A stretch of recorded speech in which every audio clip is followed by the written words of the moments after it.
Now, before we get to our regular scheduled programming, reacting and hyping up the amazing anime known as Gachiakuta, most importantly, episode 20, we gotta take a moment to just really appreciate that, whatever we think of One Punch Man Season 3, it's actually done something really nice for two anime specifically, that being My Hero Academia and Gachiakuta, because both of which are being shielded more than they normally would, because people are actually seeing what a bad anime adaptation would look like, because you still have the same bad people trying to argue, oh my god, what is this? Look at this horrible, which makes no sense, because if you actually look at the comparison here, I mean, it's pretty normal. I don't know, like, that looks like a pretty good translation shot to me.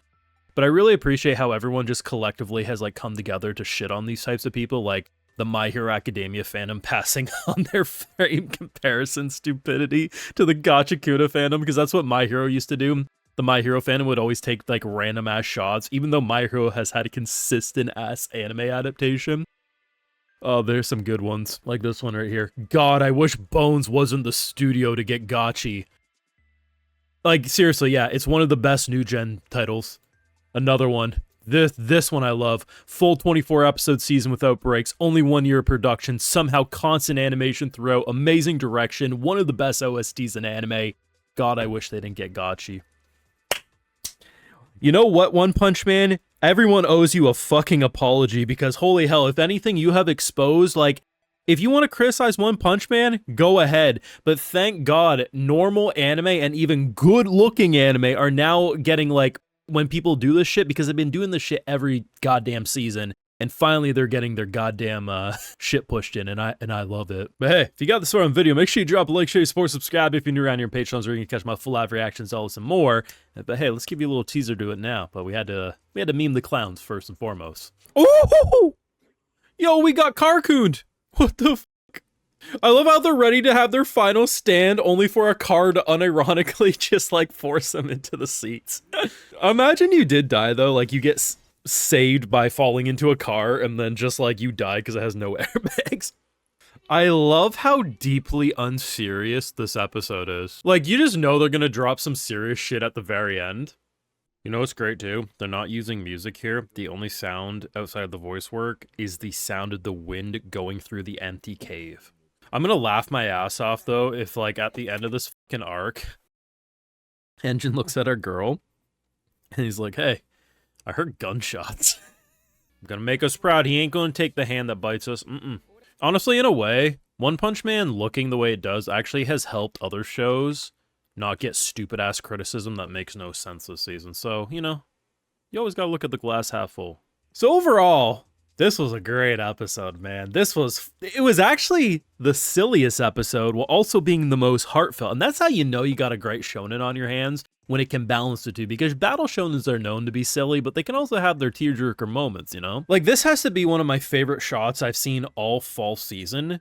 Them getting ready to use whatever their ultimate move was gonna be, only for them to all fall into the same vehicle that's falling, and they're like, what the hell? And what makes a scene like this so freaking brilliant is the fact that you really think, okay, obviously Mr. Cowboy ain't gonna come with us, he's not gonna be a part of the crew, but, like, we're gonna throw hands, and we probably won't kill him, he probably won't kill us, we'll say our goodbyes, we'll fight and, live to see another day. And instead we get the most insane sequence known to man. And I mean, this is the type of shot here that, like, often, like, you'll see, like, Neanderthals online, they'll take a screen cap, oh my god, it's a 3D car! How dare they? But, like, anyone who actually is watching this show is like, holy shit, look at how good the 3D was. Like, it actually made it feel like we were falling with all the debris, and it just looked great. And honestly, there was actually 2 3D chase scenes in this episode. There was obviously the falling to their death moment, and then when Rudo lets go and he's falling through, like, all the spikes and avoiding it, it just was really good. And honestly, my favorite part of the whole thing is the fact that Engine is such a hypocrite. So he obviously, like, didn't bring Buddy with him. Buddy kind of followed him because he refused to fight him. But it's really funny when he's like, oh my god, you're working with a raider? How dare you? And they're kind of looking at the raider next to him like, bruh. You got your own. Hey, if you can bring home a stray, so can we, damn it. Though the whole scene, like, this whole dynamic was just so freaking fun, and I wasn't sure what we were going to get into. I actually was expecting it to be a more serious episode, given that we ended the previous with the big trash beast about to launch itself in the sky. But finishing up this rodeo here and the way they did, they really made me appreciate this whole cast dynamic so much. And honestly, I think what I really appreciate the most right now about the antagonists is how charming they've made them. Now, they're all different, mind you, right? Buddy here is just like an uncle, a grandpa. Like, I don't know, he seems really wholesome.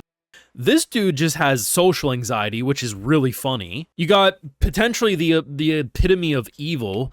Granted, like, I don't think he's like, I want to see people suffer just because I want people to suffer. It's more like, I believe I'm purging evil and therefore I'm in the right.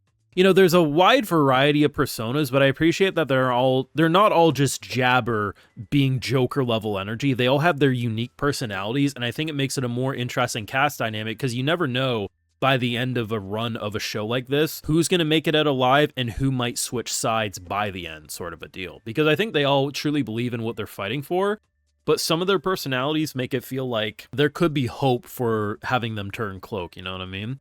But overall, it is a really fun episode. And honestly, I think the standout character moment is Rudo himself. Rudo, from the beginning of falling down with everything happening the way it did, his entire goal was revenge, right? Revenge to get, and honestly, early Rudo would have probably took this offer. But because of all the character development he's underwent with Engine and his crew, the amount of kindness he's been shown in a short amount of time, it's not only the fact that it was kindness shown to him after everyone betrayed him, it's the fact that he had the amount of kindness that he's never experienced his whole life. Like, he had who he thought was a friend and a father figure, but in the grand picture, people suck.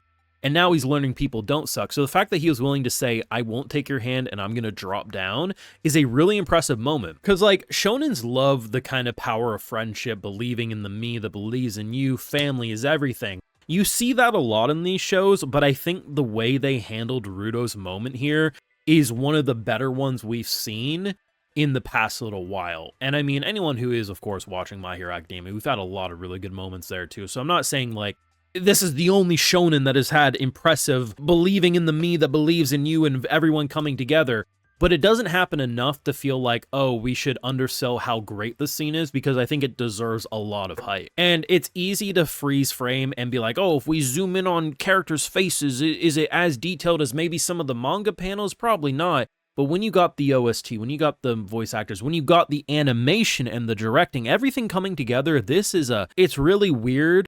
Like, sure, some people may want certain things to be a little better, but it'd be very weird, like the comments I highlighted, to act like this is a below average anime adaptation and we deserved better. You need to lose your internet privilege if you think this is not a good ass anime adaptation. Thoughts down below. Drop a like, show your support, subscribe if you're new around your Patreons, where you catch my full live reactions, all this and more. And hey, I also like to give video shows to my patrons who make this all possible. So today we got Ert Swanson, Jan Peterson, Zeekster, Michael Latham, Sleeping Knight, Liliana, Kakakul, Blood iOS, and we also have that random man, Anime Man. So I appreciate the support. Please take care. Y'all have a good one.